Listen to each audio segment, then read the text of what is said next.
and right here. In the cadaver, they kind of look a bit like beef jerky because they're so thin, they dry out pretty easily, and they're about the same thickness. So I'm going to draw the hyoid, and then at the bottom I'm going to draw sternum and a little bit of the clavicle.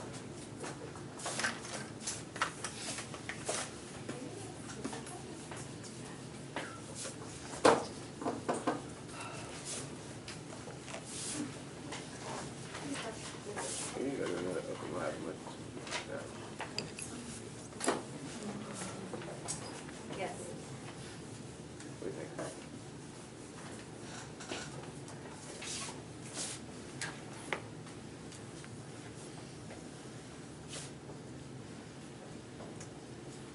And here I'm going to draw the thyroid cartilage as part of the larynx. And we have the cricoid cartilage underneath it. And then we're going to have some tracheal cartilages. I'll make this a short neck. We have the manubrium, clavicle,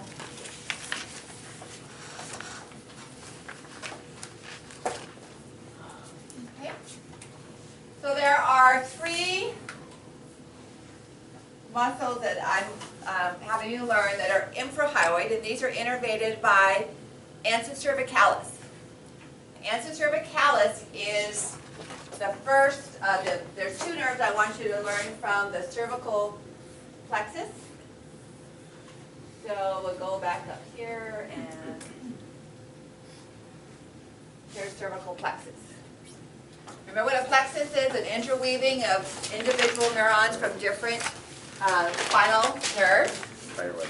So here this is actually the hypoglossal nerve, but it has sub-branches of the first cervical, so C1 coming through. And then see this loop right here? You have this image in your lecture notes on page 48 of the previous lecture packet. So this loop right here, you can find it by looking for these three nerve fibers coming from the infrahyoid muscles. You see these three lines on that diagram on the bottom of page 48? Or on page 48, they come into this loop. And this loop is ansa cervicalis. And it sends out motor fibers to all of these muscles. This is unusual in our peripheral nervous system with spinal nerves because except for proprioception, these are only motor neurons. Now we saw that with cranial nerves.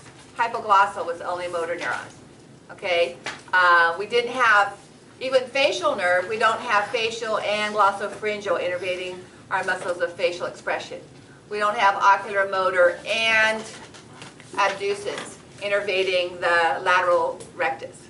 So we have distinct muscles with distinct nerves that share sensory and motor. Here it's only motor,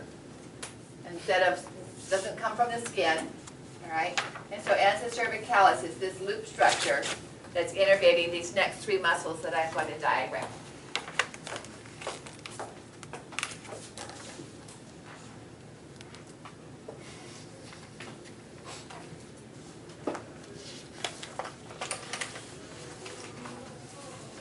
So their name is a clue to where they are found. So the deepest ones, these are covered up by the longest ones. We have two short ones. So we have one muscle going from the thyroid cartilage to the hyoid bone. So this is known as the thyrohyoid. It's going to function typically to pull the hyoid back down. So we lift it up to swallow.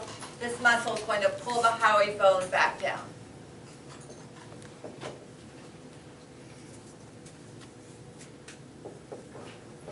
So thyrohyoid,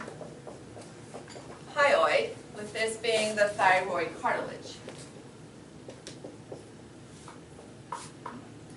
Then we have the sternothyroid. So we have a muscle coming from the sternum. Again, very thin to the thyroid cartilage.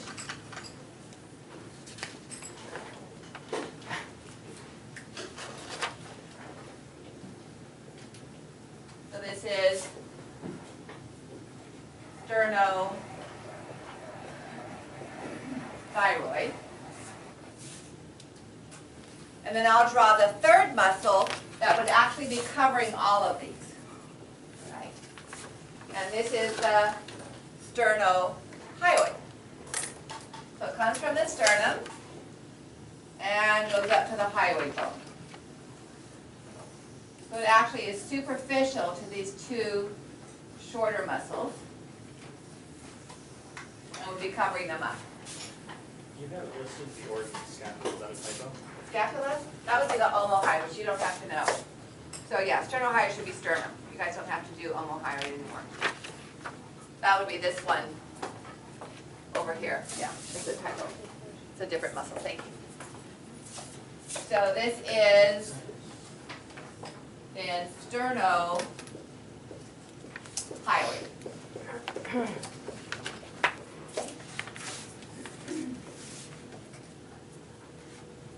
So if we look at this diagram, again, another Netter's diagram.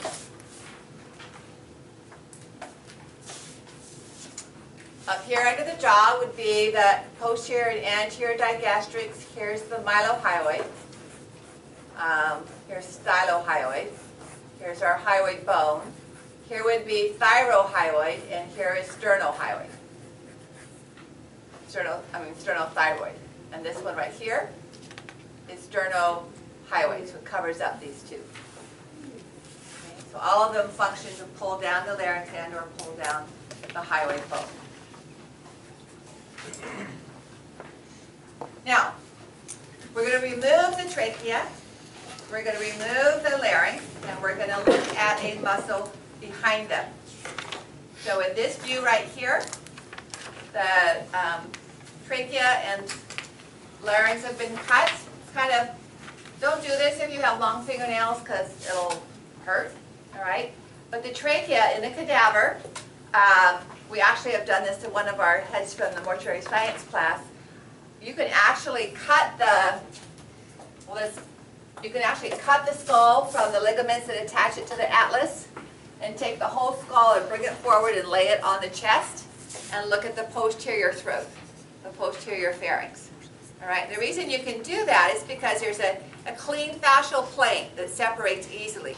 So if you take your fingers and put them behind your trachea, as far as you can reach, like this, and keep pushing them, it hurts. You can pull the trachea forward and away from these bodies of the vertebrae. And so in the cadaver, you can actually get your fingers to meet and slide it back and forth along this plane and completely separate it. Okay? So we're behind the trachea. The muscle that I want you to be able to identify we don't have on any model, so it will have to be from a diagram like this. And it's this muscle right here, called the longus colli. Notice that it's anterior and slightly lateral to the vertebra. So its function is to flex the cervical vertebra, to do this. Okay? A slight lateral flexion, but to do this. It goes from vertebra to vertebra, little slips of muscle going all the way along. So that is longus colli. I'm not going to draw it on the board. Now put all those pieces back in place. And this muscle you can see on your diagram, on your models actually. And I will diagram it in place here. So if we put in, back to that mastoid process and styloid process, with this muscle, we have a muscle that has its origin on the sternum and the clavicle. So it has two heads, and it inserts onto the mastoid process. You can actually grab this, it's about 2 inches wide. You can grab it with your fingers. Pull it away. Okay, that's sternocleidomastoid muscle. Again, origin from the sternum and from the clavicle. So we have kind of two heads here.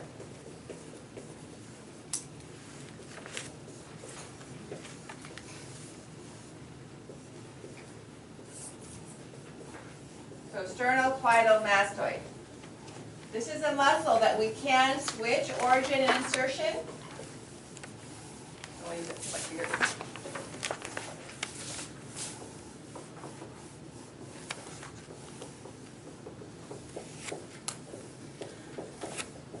normal origin is clavicle and sternum. So if we use one muscle at a time, it's going to pull the head this direction, pull the head this direction. So it turns the head from side to side. We use both muscles at the same time. It's going to flex the cervical vertebra for like a nod without straightening it up. Okay, so it'll do this, and it'll do this. All right, now, let's say that I use my extensor muscles to prevent my cervical vertebra from flexing. I fixate the head so it doesn't move. Now when I contract the sternocleidomastoid, I'll lift up the sternum and I'll lift up the clavicle, and that will help increase the size of my thoracic cavity if I'm trying to draw in a deeper breath. So let's say you're up skiing this weekend and the air doesn't have as much oxygen. If you're taking in deeper breaths, flip origin insertion, and you would choose sternocleidomastoid. Okay. Almost done. That's anterior neck. Now we're going to finish up with muscles of the deep back, page 17 and 18. So these last couple of muscles are not on the quiz on Tuesday. All right, that stops with thyrohighway, as far as your lab quiz for Tuesday is concerned. May I erase the board? No. People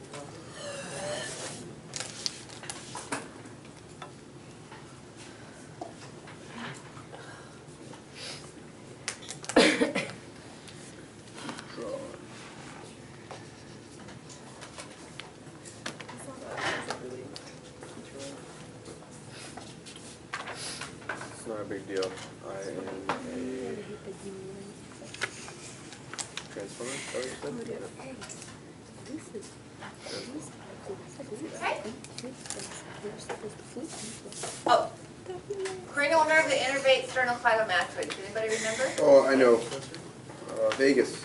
No. Nope. Oh, the one below. The one right after it. Accessory spinal. Spinal accessory, yeah. Right. Now, for muscles that are in the deep back, we do not have named nerves. All of these muscles are innervated by what we call dorsal rami. And I've talked about them, we've diagrammed it, but I have this image up on the screen. This is a transection through the thoracic cavity. So we're looking at intercostal muscles here. Here's the spinal cord and spinal nerve right at the intervertebral foramen. And here's the ventral ramus. We'll talk about that on Tuesday, innervating the intercostal muscles of the chest. Here's the dorsal ramus. And these are the deep muscles that we're going to talk about for the end of lecture today. Here, this peripheral innervation coming from the skin. So this is that area between my thumbs, running up and down from the back. That sensory innervation is carried by the dorsal ramus. And the deep muscles between the transverse process and spinous processes are innervated by dorsal rami. They don't form plexuses. We don't have individual names for them. It's just dorsal rami. Okay? So that's what's innervating all of these muscles. So we're going to start up here at the head and look at splenius capitis and semispinalis, which is not, semispinalis is not on your lab list. So I'll ask you to add that one. So I'm going to draw the back of the skull. Put a little bit of a mastoid process here. And our cervical vertebra.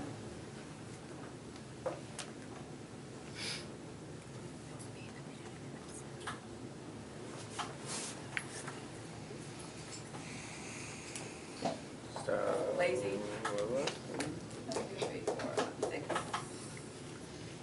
All right. So the first one, semispinalis, this is the one I want you to add. It actually runs up the entire length of the vertebra. So we're looking at just that part that's close to the head, capitis. Its origin is the cervical vertebra.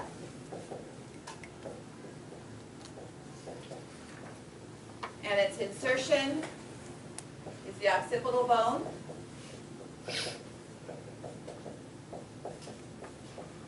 And its action is to extend the neck.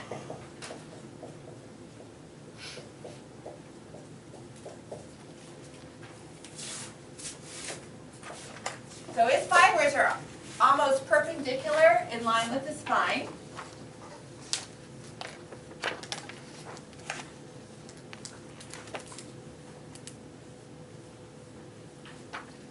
So this would be semispinalis capitis.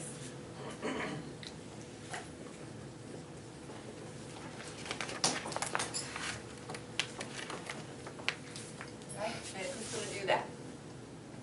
So it's going to be antagonistic to the sternocleidomastoid, which does this. Then we have splenius capitis, which partially covers semispinalis. It comes at an angle. So splenius capitis also has its origin on cervical vertebra. It's slightly more lateral. So it's going to overlap all but the most medial aspect of semispinalis. So on the head models, semispinalis is just this portion in the very center that's covered by the V shape created by splenius capitis. Splenius means bandage or wrapping, and capitis is head. So this is like if you put your hands up there, kind of wrap it around the neck. It also has inserts onto the mastoid process. So we've mentioned 3 muscles now that attach to the mastoid. Mastoid to hyoid, posterior digastric. Sternum to mastoid, sternocleidomastoid, and now splenius capitis to mastoid. All right. So it has 2 functions because it goes so lateral. It's going to extend, well, you have that on your list, let me write the name down. It's going to extend the neck. So it's antagonistic to sternocleidomastoid. But it also attaches to the mastoid process, so it's also going to turn the head from side to side. All right? So the sternocleidomastoid will turn the head this way. Splenius capitis on the same side will pull the head back again. But they both turn the head from side to side. One from the front and one from the back. Okay? Now I'm going to give this guy really short back. Sacrum, spinal, some vertebra here.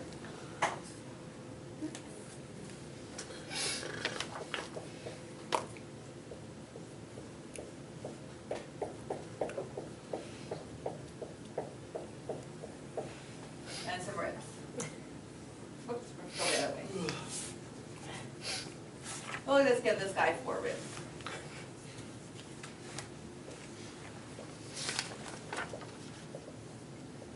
I'll make it 3.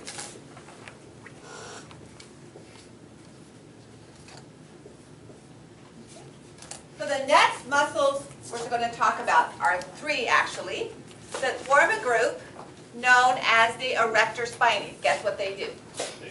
Erect the spine. They maintain your posture, keep your back straight. Okay. So on our torso, this little muscle guy here, you can't see these 3 separate muscles. All right, you can just see where the trapezius is removed. You can just see this one wide band.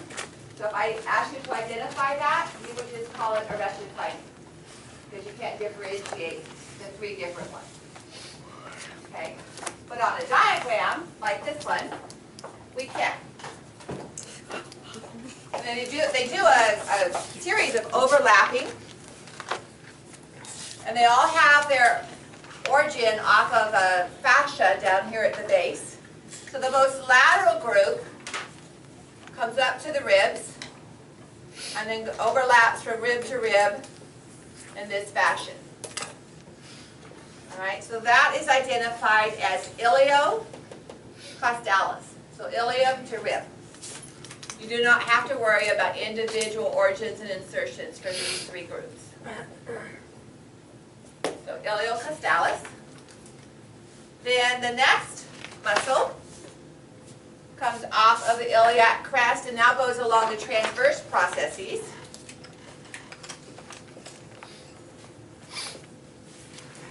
It's not the most medial, but it's between the other 2. So it's going to go from transverse process and up like this, and it actually attaches to the mastoid process as well. So this one is the longissimus. Again, you can only identify them as separate muscles like this on a diagram or a chart. And then finally, right along the spinous processes, in this area here, we have the spinalis.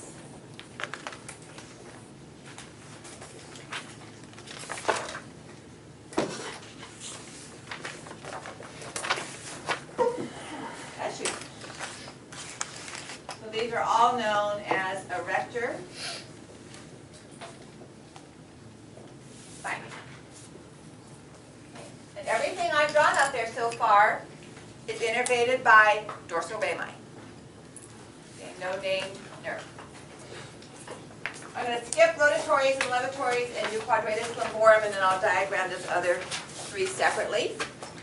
Quadratus lumborum is a really cool muscle. It's this one right here. It has a quadrator triangle, and it's in the lumbar or deep region of the back. It's actually covered up by muscles that are superficial to it. If you've ever heard of the latissimus dorsi, it's one that you use to pull down bars if you're working at the gym. All right, so we can't see it from the back without removing these, but you can see it by looking inside a torso.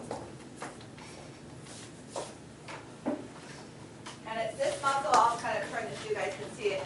It's this muscle right here from iliac crest to lowest rib. So it's this rectangular muscle right here. From iliac crest to the lowest rib. Okay. It functions to laterally flex, but most cool of all is it keeps your pelvis stable. So when you walk, when I walk and I lift up this leg,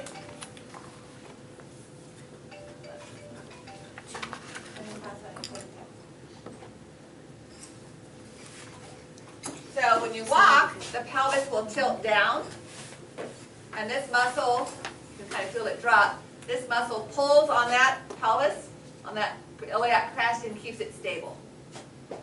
Okay? So let me fill it in. And this is quadratus lumborum. Question. Yes? If you were to break that rib off, would that be really bad then? Or does it, Well, it some seems people like- have it removed for cosmetic reasons. Exactly. And there's another deep muscle on the side here called psoas major. That part of this attaches to the lumbar vertebra. So, I don't know if you can see it, but right here. So you would have these attachments for the most medial part. The outer fibers wouldn't; those you would lose their function. But this most medial aspect right here is also attached to the lumbar vertebra. Push them over You- pretty easy. Pardon? You can push those people over. Well, maybe sideways. Alrighty, so now let's look at really deep muscles, and then we'll be done. So these are found deep too. If we remove this, we have to remove the spinalis to see these muscles. Go ahead.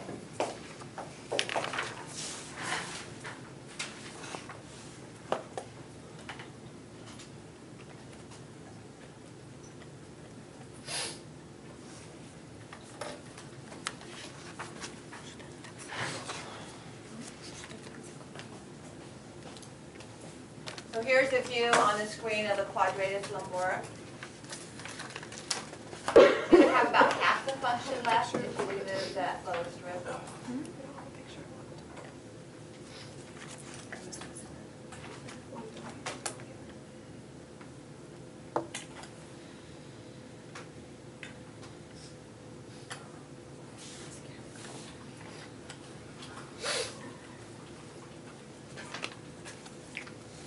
So these two muscles, I brought in this torso from Corey Preen.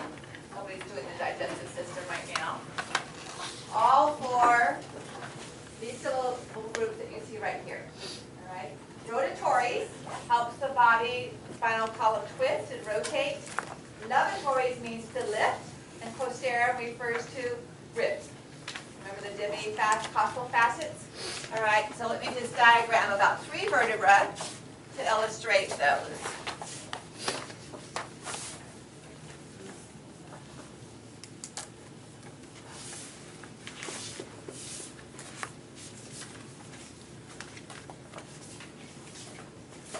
Since these are levatories, obviously we're looking at the thoracic region.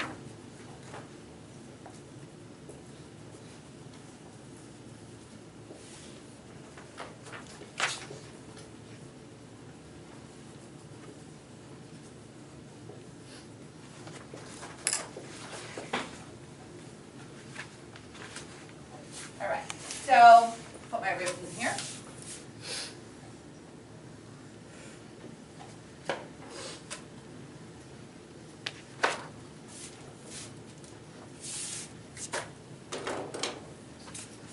So rotatories, if you look over here, again, they're just vertebra to vertebra. They're not going to be to the ribs.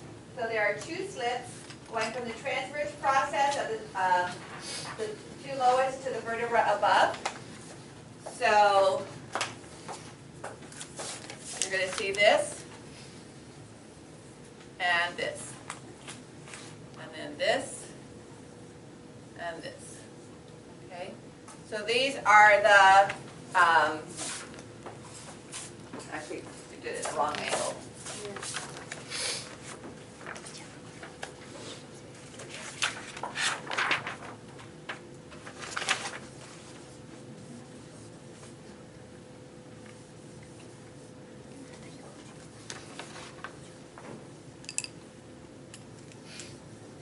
Okay, so rotatories. Sounds like a rotisserie chicken.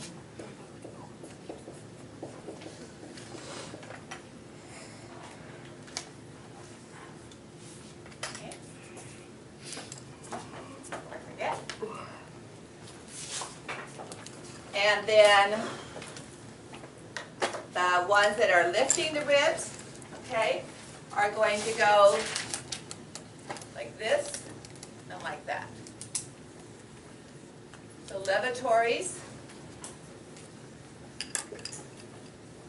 costarum, from transverse process to rib.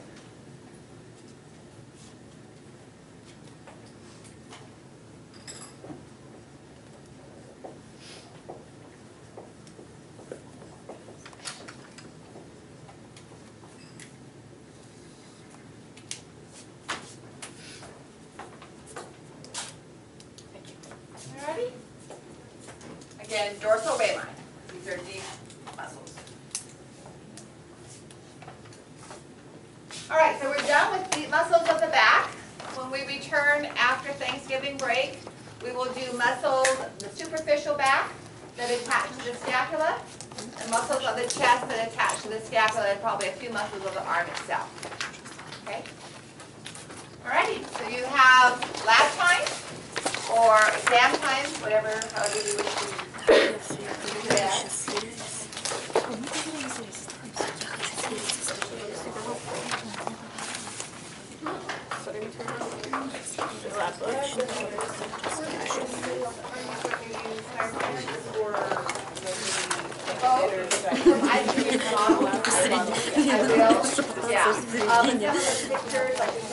Случайно приколола. Model for them, so a mix, but probably more model. Подожди, сейчас. Yeah, so muscle facial expression will be for models. Sure, we got that in there. 21 ты не ответила. 21 ты не ответила. Вот меня ты вообще не ответила. I think I should run both in. 24.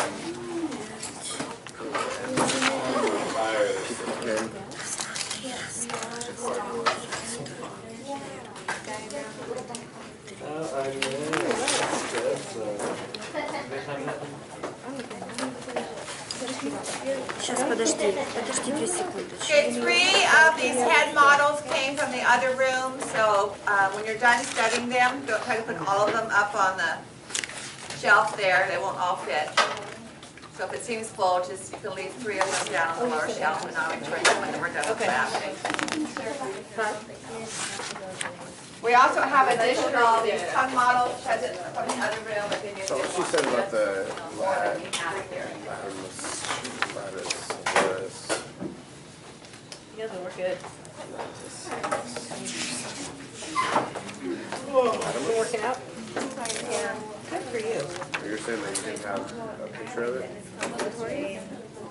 She's like, she knows what's gonna happen over the break, so Those are the problems. she's getting us ready. Oh. It's even worse when you come back, like that first day back. Except for me, it was always the weekend, you know, just 'cause the weekends were crazy. Okay. You going to class? In 2 hours. I was going to ask you, are you actually going to go? Yeah, I'm already in school, but it's usually right. Technically it's 3, isn't it? No, she said that if you have more than 4 absences, she's gonna drop your grade or letter grade for every absence after that. But she won't drop you out of the class? No. You said no, like, it's supposed to be that way. It's supposed to drop you after 3 hours. It's my first class, like 5 Again, What are we doing? She's gonna finish her take home. that's good. Is that your crap? They're out of use. That's So we can stay. rare. I'm going to take, I'm down. How long oh, it takes too long to transfer it, right?